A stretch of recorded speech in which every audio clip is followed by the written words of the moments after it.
Hi, and welcome to another episode of the Steeple Report. We are happy to welcome Pastor Scott Hoffman, the Director of Strategic Partnerships with the Billy Graham Evangelical Association. And so welcome, Scott. Thank you, Rich. Glad to be with you this beautiful day in the spring. It is a beautiful day, and the weather predictions are looking better and better, as I see, for the coming days and weeks. So I'm glad that you were able to join us. I appreciate that. Lots of exciting things going on with the Billy Graham organization, I know. So I can't wait to dig into that. But why don't we get to know you a little bit from your background? Why don't you just kind of tell us maybe a little bit about, where young Scott came from? Sure. Be delighted. Thanks for the invite today. I'm glad to be with you and glad to spend a little time together. So quick intro. I grew up in a rural farming community in New Jersey that was a rural farming community when I grew up there and is now a bustling bedroom community for New York City. It's about 40 miles due west of New York City in a little town called Chester. My family landed there on my dad's side in 1699, and most of them are still there. Strange enough, Scott and I met in Virginia Beach, Virginia. He was my pastor at Trinity Church, which we'll get into later. And it just so happens we grew up 10 miles apart. So coincidences do happen. So I know, Rich, you can attest to the changes that have taken place in that area. In the X number of years it's been since I grew up there. But I grew up. My dad was not involved in church or religion at all. My mom was a Roman Catholic, but she was sick most of my upbringing. She died when I was about 12. But she insisted that we go to church, so I went to Catholic church growing up, and spent all of my youth going to church, and they called it CCD at the church that I went to, and was an interesting thing. I sort of went because I had to, but then when I didn't have to, I still went because I kind of liked it. I couldn't explain why. It was really a strange thing. There was really not much to like per se, but as a kid, but I liked it anyway. And back in the day when I was a kid, they used to do confirmation class in fifth grade. That was one of the sacraments you had to have, I guess, to get to heaven. I'm not sure exactly how that works, but you had to have confirmation class. So, and our church was a church that drew from about 5 or 6 towns nearby. So it was a pretty good sized church. And we had about 200 kids in the confirmation class because everybody had to be there. Right. And so I went through that. The next year when I went back for 6th grade, and I'm not exaggerating at all when I say this. Most people think I am, but there were 200 kids in the confirmation class. When I went back for 6th grade, there were 3 of us. Wow. Because there was no thing to check off after you checked off confirmation class. So there were just 3 of us there. But I stayed with it all the way through high school. When I went to college, I went to Rutgers in New Brunswick, and wanted to go to church on Sunday mornings, oddly enough. But the Catholic church, I thought was way too far away to walk. So it was like down in town. So probably 10 minutes further than the chapel on campus, but that was way too far to walk in freshman year in college. So a buddy of mine invited me to the chapel on campus to go with him. So we went to the chapel on campus. First time I'd ever been in a church other than maybe for special occasion that wasn't a Catholic church. Right. And so when we were leaving the church, he asked me what I thought. And I said, well, 2 things, actually. One is the preacher talked forever. It was, he probably talked for 20 minutes, which is about half of what I do when I preach now on Sunday. But for me, used to a 5 or 7 minute homily, it was treacherous. It was horrible. So that was the first thing. And the second thing I said, he gets to preach once a week. Why would he talk about somebody nobody's ever heard of? I didn't understand why he'd waste his time with that. And he looked at me like I was crazy. And I said, well, what do you mean? Who's ever heard of this guy, Abraham? So I spent 12 years going to church every Sunday and going to CCD and and other things on Sunday. And I never heard of this guy, Abraham. So that was my first indicator that there was something missing. And so I ended up getting into a Bible study with my buddy, and his friend from home followed me around for about 6 months after that and asked me like at least once a week, do you want to know Jesus? And, and I was kind of frustrated with that because I already know Jesus. I've been in church my whole life, Right, so right. 6 months later, week after week after week, I finally said, okay. And she walked me through the prayer of salvation, which I'd never done before. And that was where I met the Lord. That's where I gave into the Lord, but not completely by any stretch. I said yes. Then I had, following a career track, I got sort of sidelined a little bit. So, because I spent about I think it was about 11 years in business before I went into ministry. Right. Was in the fashion accessories business in the city. Okay. And so the first probably eight or so of those before I met my wife were spent almost exclusively working and building my career, and then my own business that I had for with some partners. Then I met Nancy. I re-met Nancy. We met in college, but we met 8 years later. And we got married and made a commitment to getting back to the Lord. And that's where we started going to church. Wow. And so we got real involved in our church. I ended up moving back to the town that I grew up in. I was in Massachusetts for a little while, but when we opened a business in the city, I came back and was able to buy a family house. So it was in Chester. So we ended up going to church where my grandmother went to church her whole life. Wow. And her mother before her, and her father before her. So the church was founded in 1740. And the building we met in was built in 1856. So it was kind of a neat place, but it was a dying church. And when Nancy and I showed up, we were the youngest people there by about 20 years at least. And then when we had Kevin, our son, he was the first kid in the church, a baby in the church for years. There were about 15 or so teenagers, but no babies, no kids. So we did that. I traveled extensively with my business, but always we were involved. We were leading the youth group. Found that my fulfillment was coming way more from working with the kids in the youth group than it was in my business, even though I loved my business. I loved what I was doing. And over a period of time, I really felt like God was calling me to ministry. Didn't know what that meant. I didn't know anything about it. I just knew that he was calling. I went to my pastor after a little bit, and he gave me some great advice. He said, really, you're feeling a call to ministry? I think you should run away from it. Great. That's the strangest advice I ever heard. But he said, the reason I say that is because if it really is a calling from God, you can't outrun it. You can't resist. And if it's not a calling from God, you don't want to touch pastoral ministry with a 10-foot pole. Right. So good advice. So, and it gave me carte blanche permission to run away, which is what I was trying to do anyway. So I did that for about probably a year and a half. Still felt the calling, but was just ignoring it because I was obeying my pastor, which you have to do, Right. So I was running away. We were at a place that we used to go to all the time, down on the Jersey Shore, a place called Ocean Grove. Yep. And it was a Methodist camp meeting ground. And it was really one of these sensational places where you could just drive in the gates of the community and you'd feel the calm and peace of the Lord immediately. And so that's a place we used to go to get away. Is that the one? We were down there Island? It's north of Long Beach Island. Okay. It's just south of Asbury Park. Okay, right. Yeah, and so we were there on a Tuesday night. I remember like it was yesterday. We were there on a Tuesday night listening to a preacher from Fort Myers, Florida. Dan Betzer was his name. He was in the middle of his message, and he just was sort of hemming and hawing a little bit, and he just stopped, and he said, I hate this.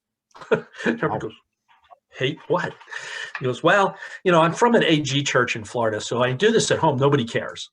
But I don't do it when I'm away because people think I'm nuts. But I can't help it. There's somebody in this audience who God is calling into ministry, and you're running away.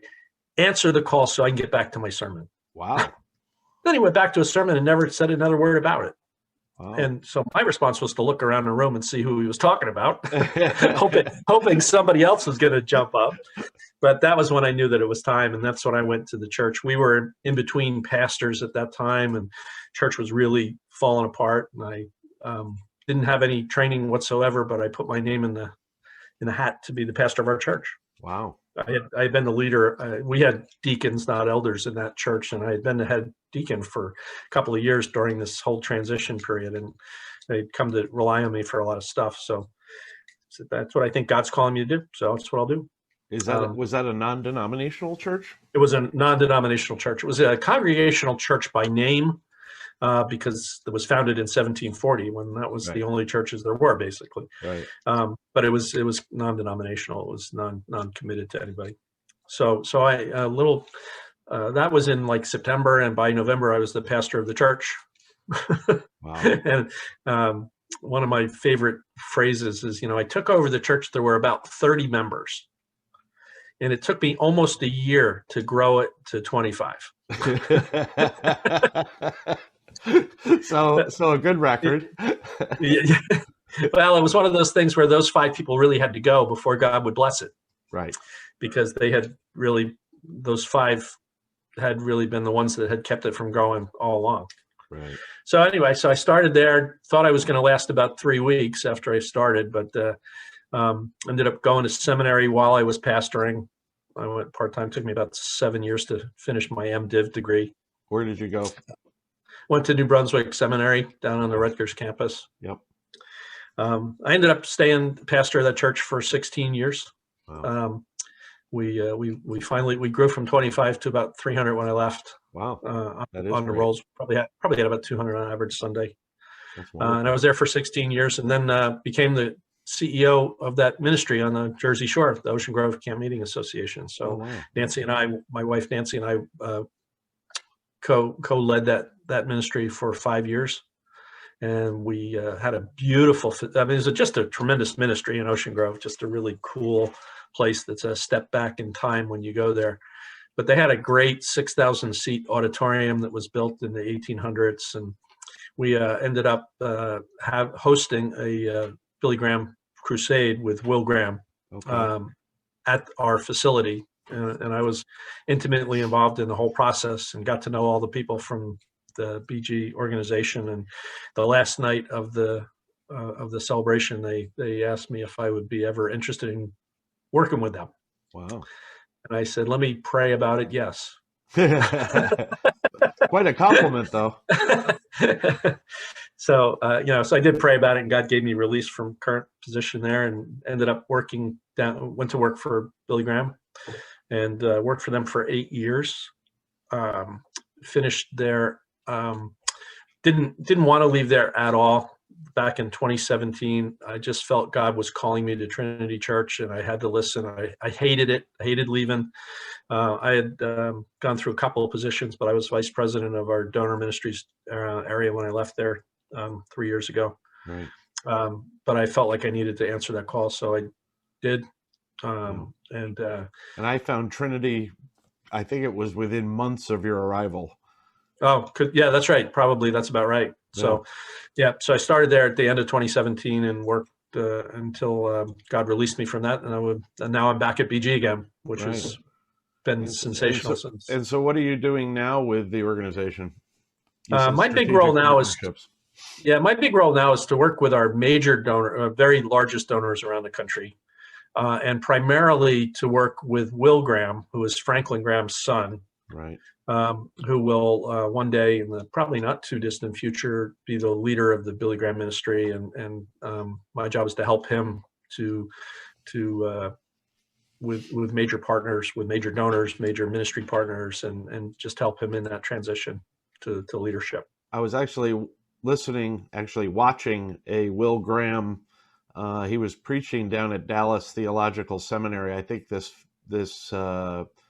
recording was 2 or 3 years old, but it was entitled "When the Lord Opens a Door," and he was saying, that I don't know why he closes certain doors, but I've learned that when he does, it's because he wants you to go through a particular door that's right for you.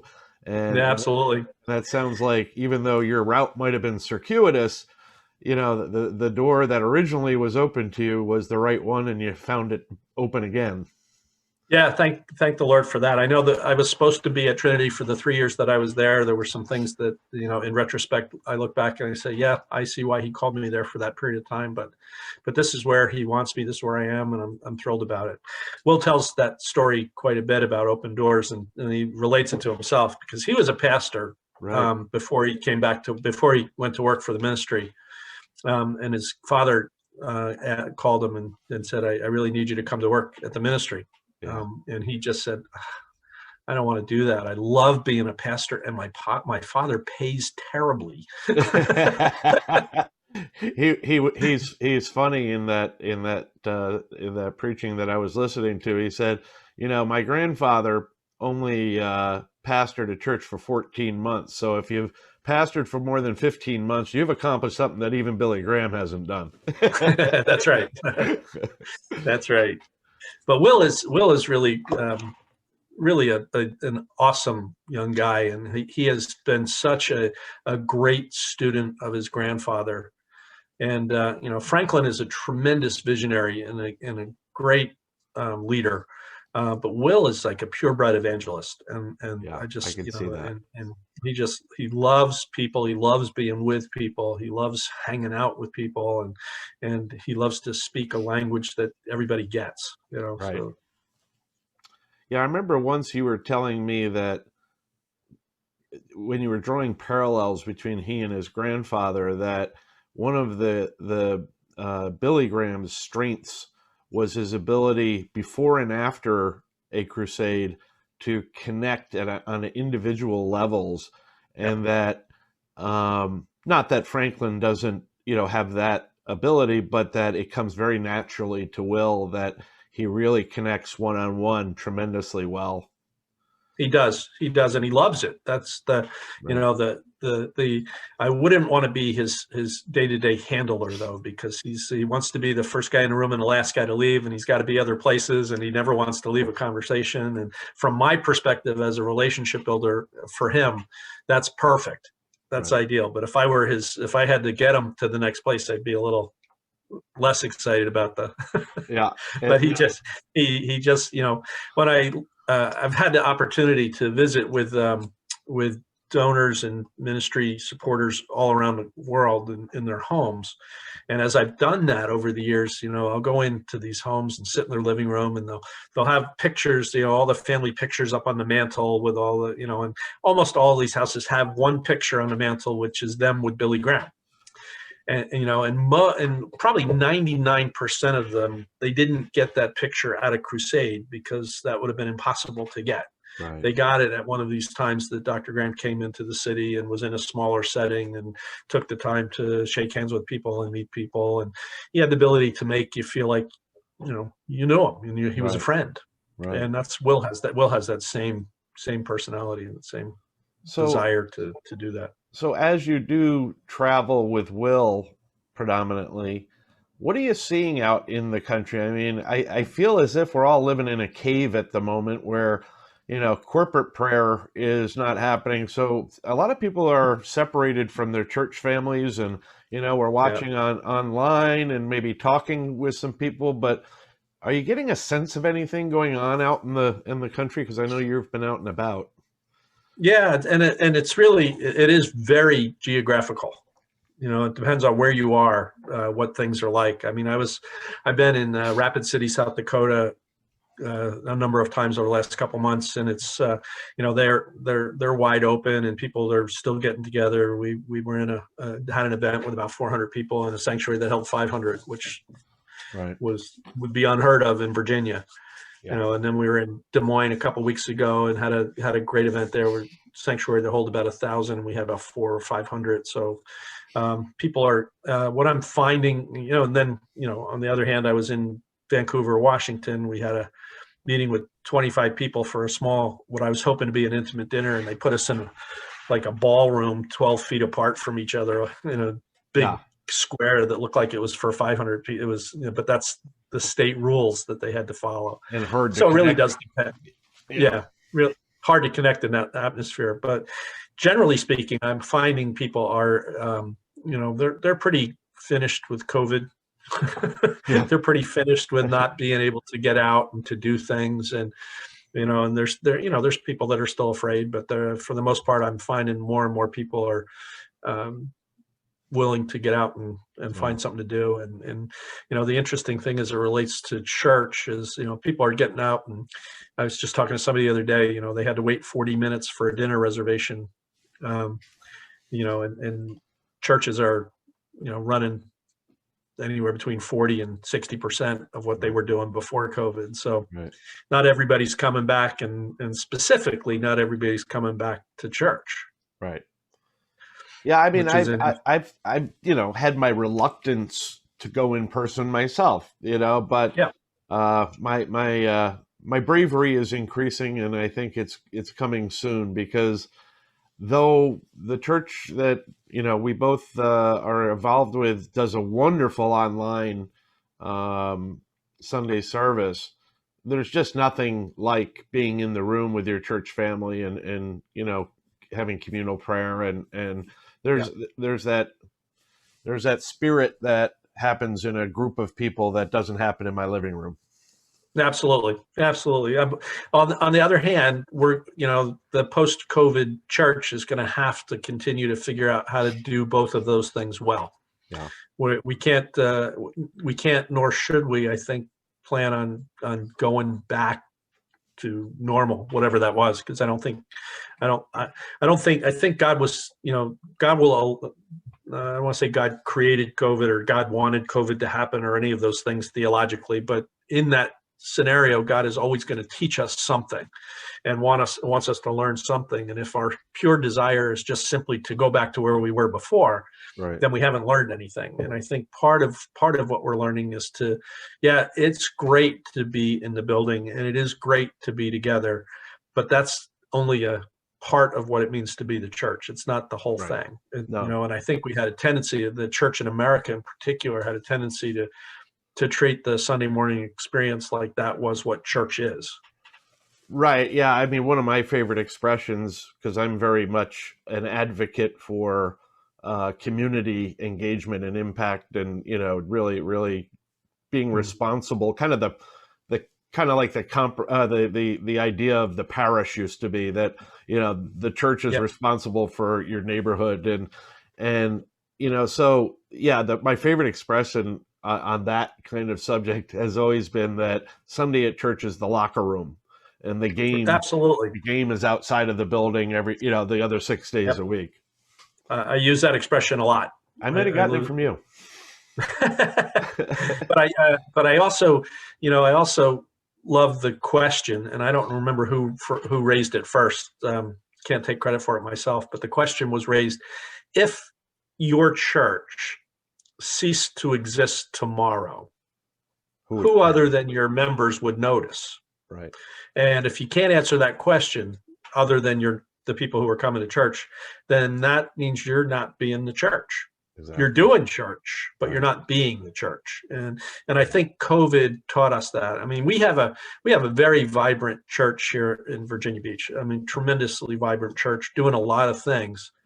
But I did a budget review during the early stages of COVID when we had no idea what was going to happen and what was going to, thankfully that none of that came to be for our church. But just in looking at the budget, I found, we spent, about 68% of our budget in one fashion or another on the Sunday morning experience. On the overhead of the church and between the overhead of our 6 campuses, the people whose jobs are just Sunday morning jobs, the audiovisual, the you name it, those kinds of things. Right. So I mean, that's, to me, I could defend that easily in terms of what it means and what it does. Sure. But when I think about it theologically, I'm not quite sure that's what God had in mind for the church. Right.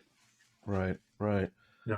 And comparatively speaking, I see a lot of churches. I've been part of a lot of churches in one way or another, and our church in Virginia is a very vibrant church. And still, we fell into the trap, I think, of thinking that Sunday morning was the playing field and not the locker room. But I the feeling I get is that through, I think, a great extent, your leadership, that there's been a reevaluation to the extent that the church wants to be intentional about, connecting in the community, and that Yeah, seems that's to, over the last couple of years, been exponentially, except for the COVID damper, but the intention seems to be really increasing to do things that are impactful.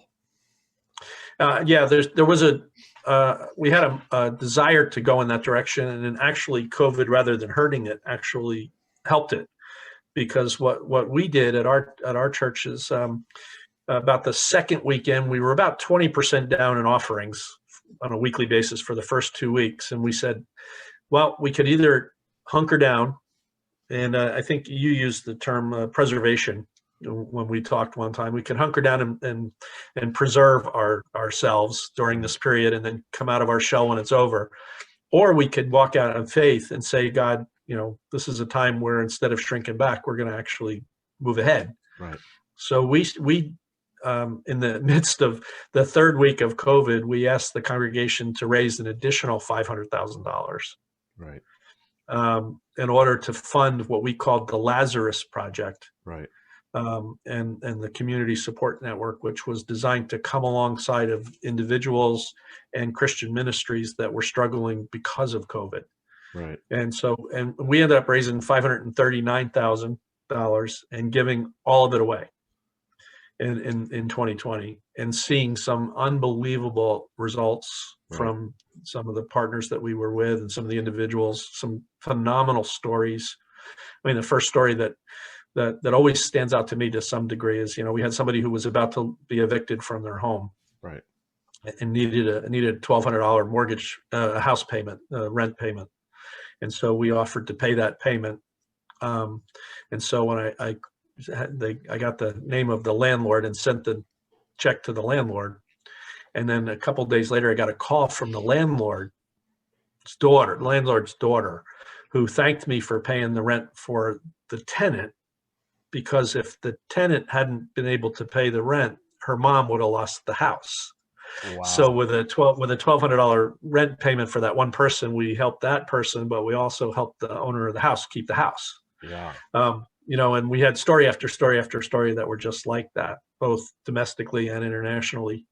And it lit a fire under us for where we thought God was taking us anyway. Right. And now this year, basically our 2.0 of that project is that each one of our campuses, each one of our 5 campuses, not our campus in the Middle East, but the other 5 campuses, the 4 here in Hampton Roads and the 1 in Germany, are all starting on a new, what we call Reach Focus, which is to identify a partner in the community that will be a focal point for them, for ministry and outreach and partnership. Right. Right. It's interesting, hearing you speak about Trinity's experience, but there are a lot of churches out there that didn't have the donor base, if you will, if you want to call it that, didn't have the thriving congregation that we had going into COVID. And Right. so, and many of the low wealth communities, they didn't even have much in the way of technology, many of those churches. So making that transition to an online situation was either impossible or very difficult. And so, in talking with many church leaders across denominations and across communities, there's a huge fear that many of those that were teetering may not come out of this at all. And so, when I think of the COVID, effect, I think about what happens to those people and the impact that they were having, because many of them, while small congregations, were doing a lot of outward ministry and outward, programs that were really a salvation for people. And I think, as Trinity grows, it may fill some gaps, but there's going to be gaps out there that, maybe people don't even know exist. And that concerns me. Yeah, that's, there's always both sides of the coin, for every church that you talk to that had a good 2020 because of being able to pivot appropriately and being able to do some other things, or had the existing size or depth to be able to withstand it, or even grow during it. There's a lot on the other side of that coin as well. Yeah. And so I think that hopefully, and this is my prayer for 2020, is that the churches that do survive and come out of COVID will come out stronger and more focused on the playing field and less on the locker room. Right. And that in the end will have a stronger impact on the communities than what potentially was lost. Well, prayerfully. Yeah. Prayerfully. I hope that's true. Yeah. What also interests me, and they're connected, but they're also, this idea is separate, is, like Barna and some of the other big organizations that do research, have written a lot recently, last couple of years, about Gen Y and Gen Z and how they're very different, that they don't seem to have the same connectiveness to an organization of a church or the traditions of a church, or, and that they're much more community and impact focused. They want genuine leaders. They don't want just, cheery talk, and, they're not as steeped in the Bible, which is a hurdle to begin with, but, they're very much, wanting to have a direct impact and want to be part of something rather than just listeners. And so I think, there's a struggle there for some leaders of some churches of how to bridge that gap, and at the same time, nurture their desire to have impact, but also fill them up with the word of the Lord so that it's coming from a foundation of something. Yeah, I think that's right. I think that's a sort of an indictment of the church to some level, that we sort of adopted the mentality of, you come to us, right, and we'll put on a good show for you. We'll do a good thing. We'll show you all the right stuff, but you got to come to us. right, You got to come inside our four walls in order to make that possible. right. And I think maybe one of the things that comes out of COVID is we realize that that's an inappropriate ask. That was a 1950s church thing, when it was societally going to church was a plus, and and people would do it for all kinds of reasons, but at least they would come. And 90% of people were, but things are changed. Right. When things change, you can't stay the same, and you can't allow, the same mentality of saying, yeah, we're doing everything right. We're teaching the word. We're standing firm on the word. We're offering the things that we do. We just can't understand why nobody's coming. Right. And the key is that they're not going to, because there's no impetus for them to do that. We got to go and meet them where they are. Right. We have to go with Jesus and do what Jesus did. We have to go and, we allowed our campus pastors to pick their reach, within their campus, to help pick the focus that they would have at their campus. And I think 3 out of 4 of our Virginia Beach campuses are partnering with elementary schools. And I think that's huge. I agree. That's huge, because, not only are we reaching kids at a very formative age, the statistics used to say that 80% of the people who come to a saving knowledge of Jesus do it before they're 17. Yeah. But I think, by 17 right now, they're so, 17 is way older than it used to be, so I think you got to reach kids before they're 10 or 12 now. Right. And we're not, and if we just forfeit that teaching to the public school system, they're not going to learn anything they're there's no impetus for them to know about Jesus, or to know about church, or to know about, and to know about faith. Right. And so it becomes really incumbent upon us to go where they are and to minister to them where they are, Yeah. and to show the love of Christ. You don't go into a second grader and pound them over the head with your 400-pound Bible, Right. but you go and you show them the love of Christ, Right. and you do, and you develop relationships, Right. and that's really the key for the church in the future, is the development of relationships with people that aren't exactly like us. Right. Yeah, it was interesting on that topic. I actually, on this channel, my first guest, who Frank Webster, we were talking about, different approaches to evangelism. And, Mhm. some of the things that I do, I engage with some of the homeless, that I see out here at the ocean front. And we just talked about it in general, and that, I don't know if you've ever heard of this evangelist. Now I'm blanking on his name, but he's big online, and he's an Australian guy. I think it's called Living Waters is his ministry, Yes. Yep. and his approach is to ask a bunch of questions and prove to them that their current life is not going to get them into heaven. And to me, it just seems so confrontational. That I always wonder if that's turning more people off than on, and maybe it's just my own personality, that I just find that, kind of as you said, showing love and support and respect first, then allows you the opportunity to talk about Christ and Jesus's love for them. But if you don't build that rapport and build that trust, then I kind of feel like, to use the old expression, you're just screaming in the wilderness oftentimes. Yeah. To some degree, you have to earn the right to share the gospel. You can share the gospel, and whenever you do, somebody's going to be saved. But as a local church, I was just trying to find. I know the guy you're talking about completely, and we've worked with him Ray before. Comfort. That's what it is. That's what. Yeah. Thank you. Sorry. I knew it was killing me there for a minute. Sorry. Yeah, just Ray popped Comfort. into my head. Yeah. Yep. I mean, nothing wrong with like. No, what that's a form of. Yeah, it's a style. Absolutely. I did a sermon one time on John chapter 20, which is and the first 4 people in the scripture who come to know the risen Christ, all 4 of them come in a different way. They all come in, like John and Peter were just ready, and so all Mary had to do was say, "He's risen," and they ran to the tomb. Right. And there's some people that are right on the edge, and that's all you have to say, and it's good.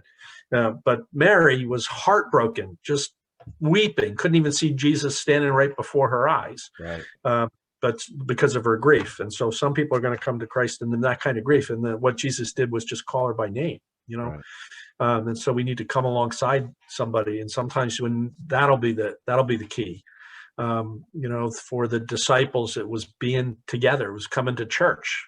Right. They got together in a place, and that's where Jesus showed up. And so Right. sometimes it's going to be just, invite people to come to church, and that's one of the horrible shortcomings of the church in America these days, is we don't invite anybody to church. Yeah, I mean, we have often heard, all these different church programs, bring one or bring 2 or whatever, Yep. but how many people? I think the same number of people that do that are the same number of people that actually tithe. It's I don't know. There might be a few more of the inviters, actually. Maybe, but I mean, I think a lot of people like the ideas of it, but actually don't follow through. Yep. Well, and we get at BG, we get everyone's, when we're in a city for the first time, and you're talking to people about, we had a handful of people that invited us to the city, but now we're meeting with the rest of the pastors, and almost every time there's a pastor in the city who's, I don't believe in mass evangelism, and so our answer to that is not ours. It's actually Dr. Graham's answer to that question. He says, I don't believe in it either. Never have. What we believe in is one-on-one evangelism on a large scale. Right. And that's what it is, because the only reason there's people in the audience is because somebody invited them. Right. Right. Very few people are going to hear an advertisement on the newspaper or see a billboard or see something in the newspaper, um, and say, "I'm going to that." Right. That's Well, just not going to. and Yeah. that sometimes goes for the evangelist as well. I was reading something, since we're talking about Will Graham, that early in his career, while he was pastoring the church, he was invited to Canada and did a couple of things, and they went real well. And but they were kind of one day kind of things. And Mhm. then he got invited, and they said, not one day, we want to do 3 days. He goes, wow, that's a crusade like my grandfather used to do, or my father does. And, that's not my thing. I'm a pastor of a church. Yeah. And the Lord, directed him to do it. And I think that set the stage for, where he's going in the rest of his life. Yeah. Absolutely. Yep.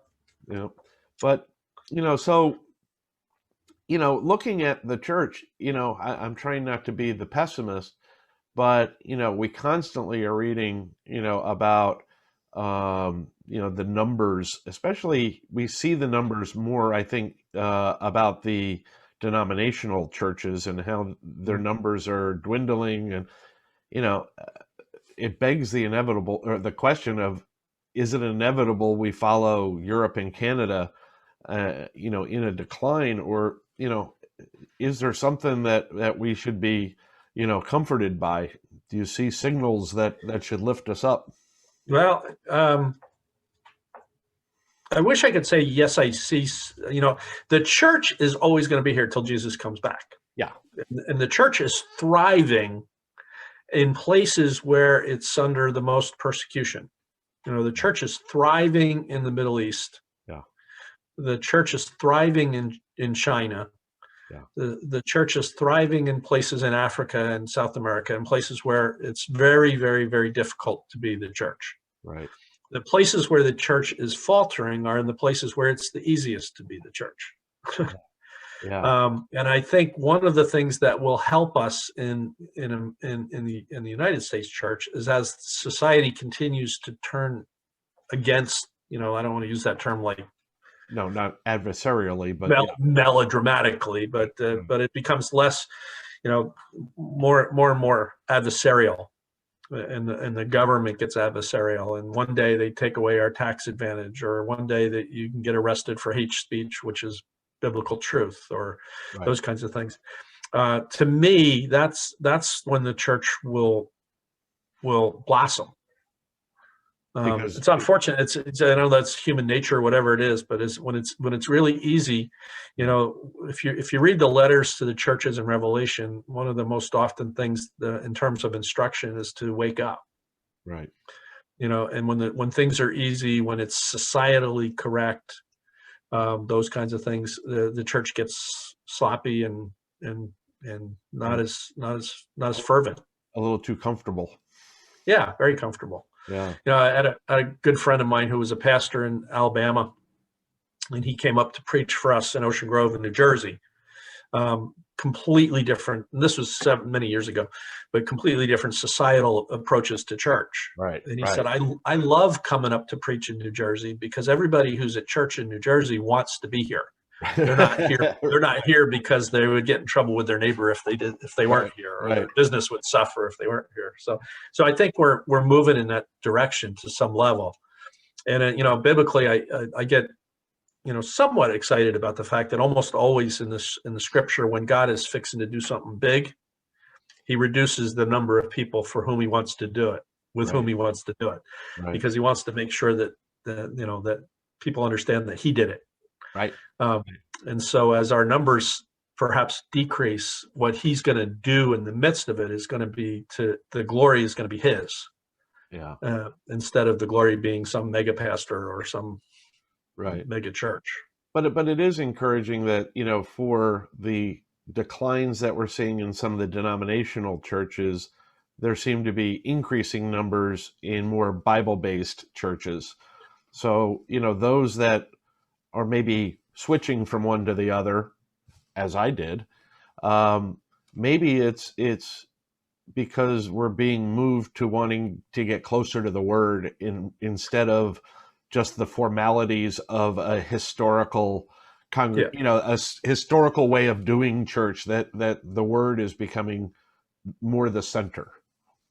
I think there's some of that for sure, and at the risk of offending somebody, which I'll probably do by saying this, but I think that, and there's exceptions to this for sure, but where the truth is paramount, where the scripture is being held up and not compromised, those churches are doing better by a long shot than the churches who have compromised on the scripture.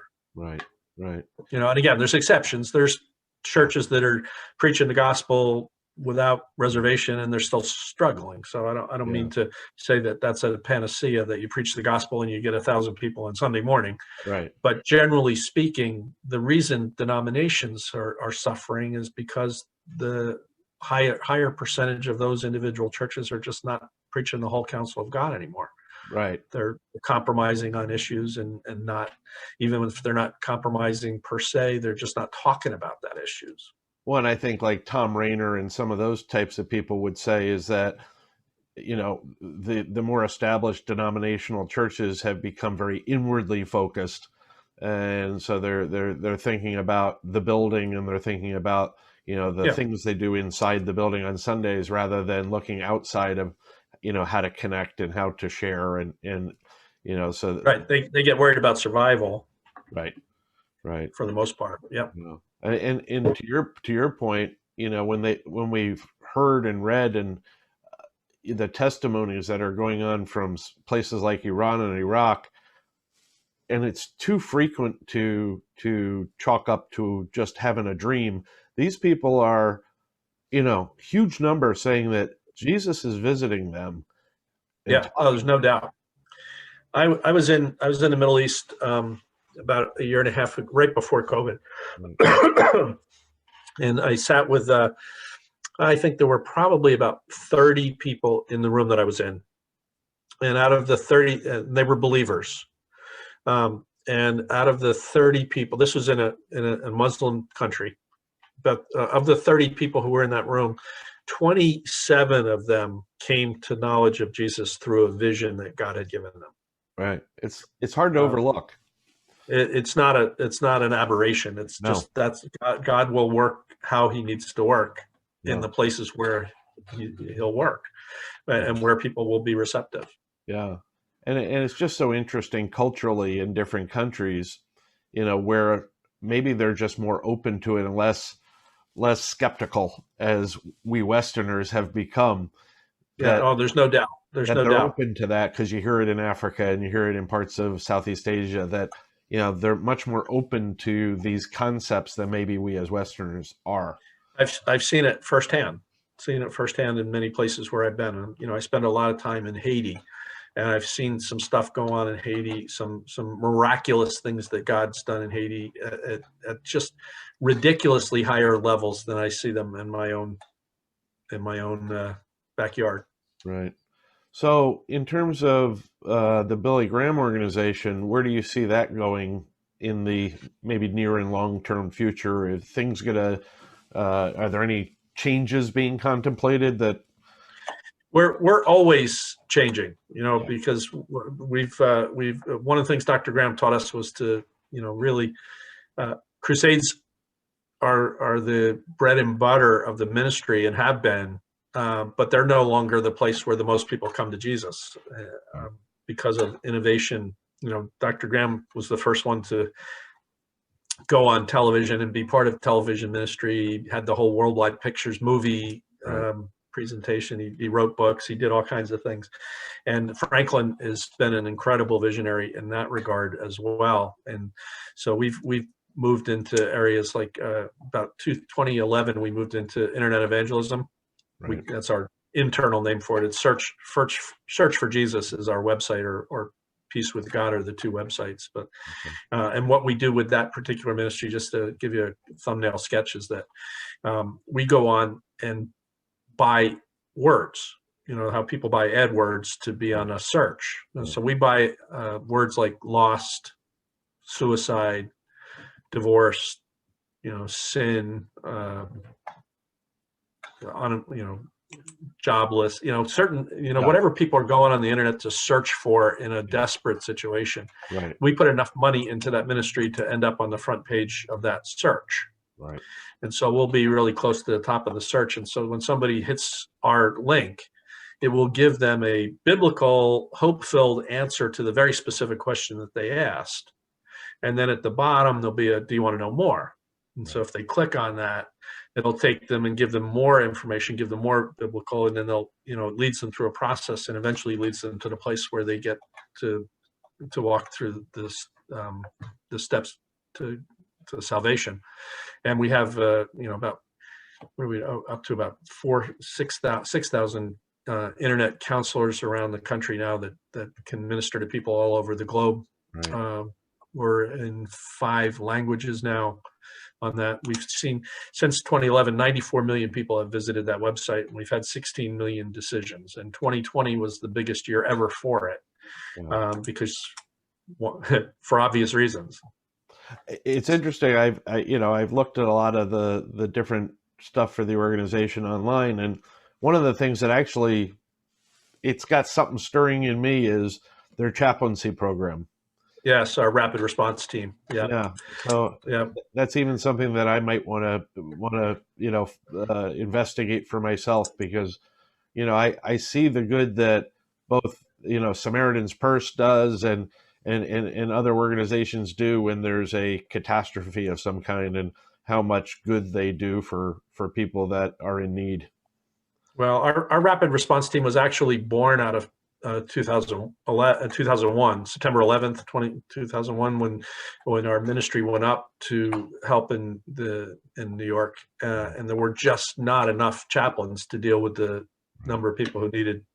And so that's what we birthed it out of there. And so what we've grown to now is that we will deploy everywhere that Samaritan's Purse deploys. They do the physical work, and then we set up as close to the epicenter of whatever it is, and we bring the prayer chaplains to share the hope of Christ in the most critical time.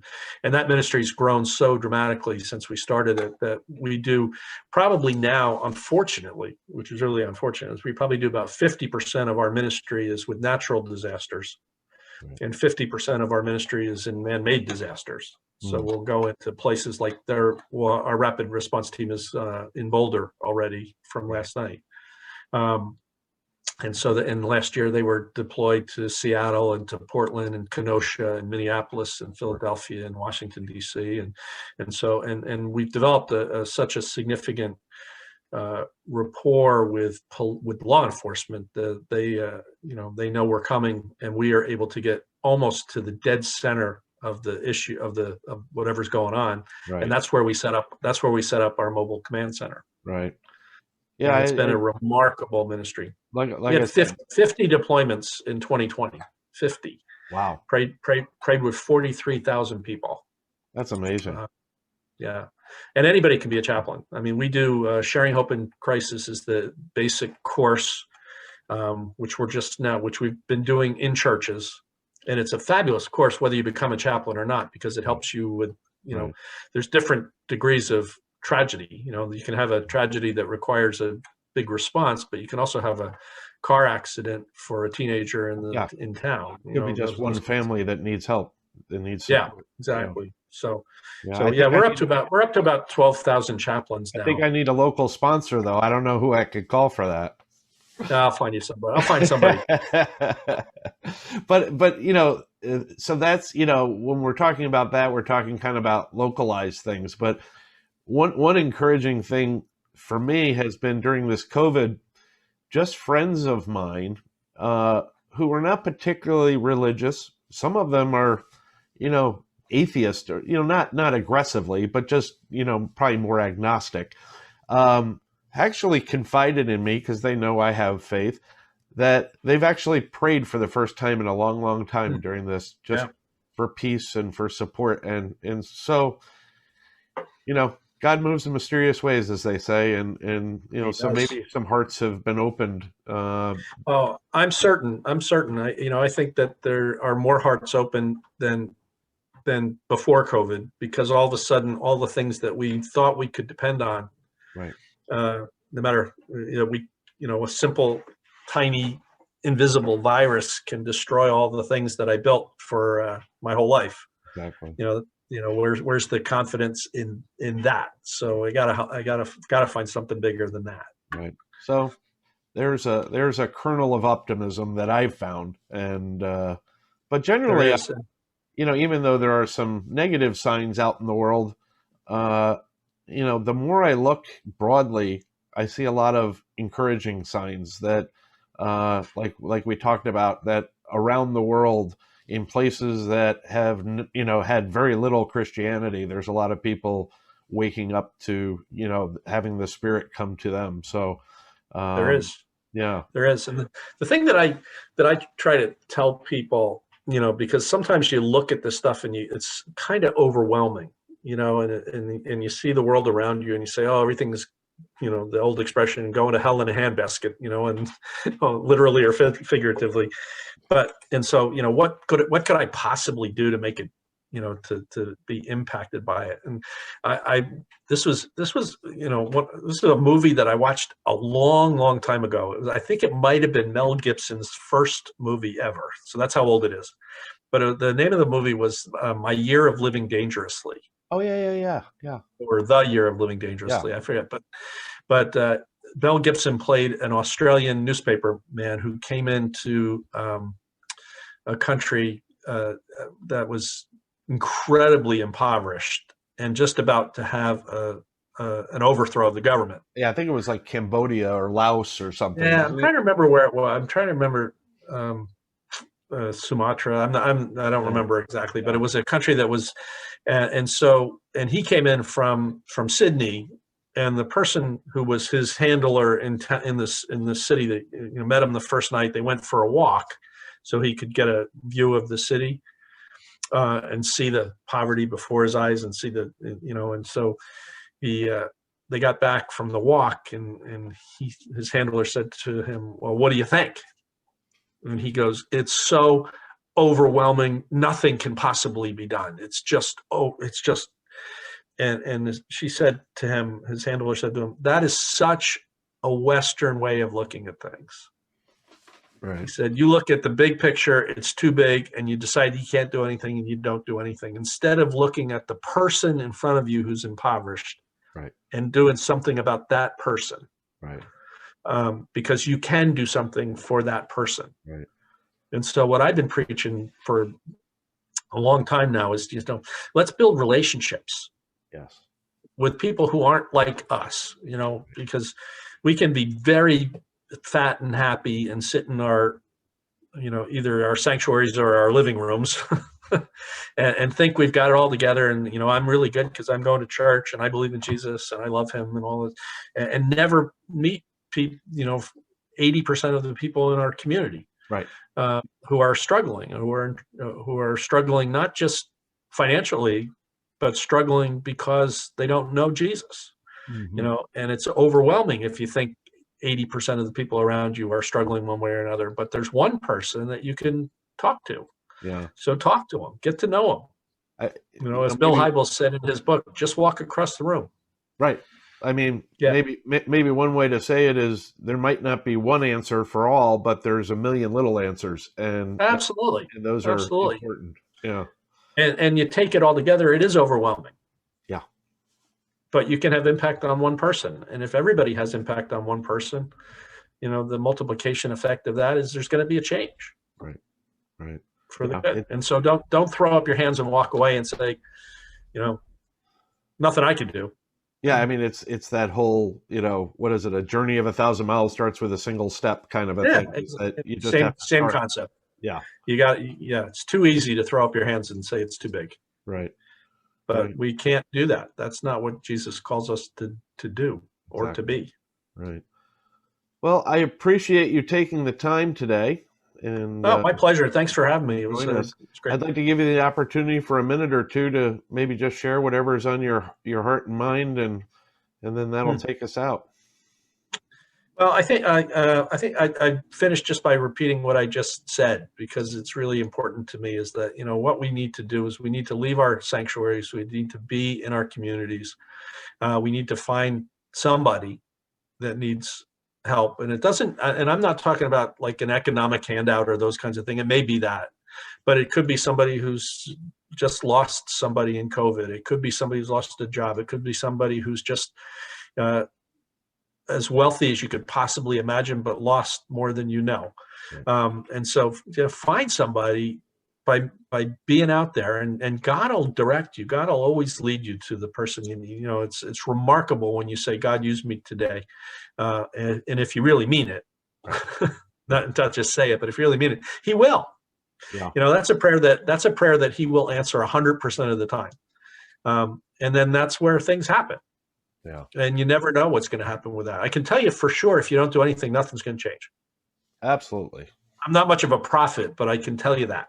Yeah. But you never know what's going to happen when you do something. Right. Right. So do something. Do something. We can all make a difference. Yeah, absolutely. Yeah. Absolutely. Yeah. Well, thank you again. It's good to More see than- you, and hope to see you in person sometime soon. Likewise. Likewise. God bless you. God bless you, and thank you. I'll My talk pleasure. to you soon. Okay, Rich. Thanks. Bye. Bye-bye.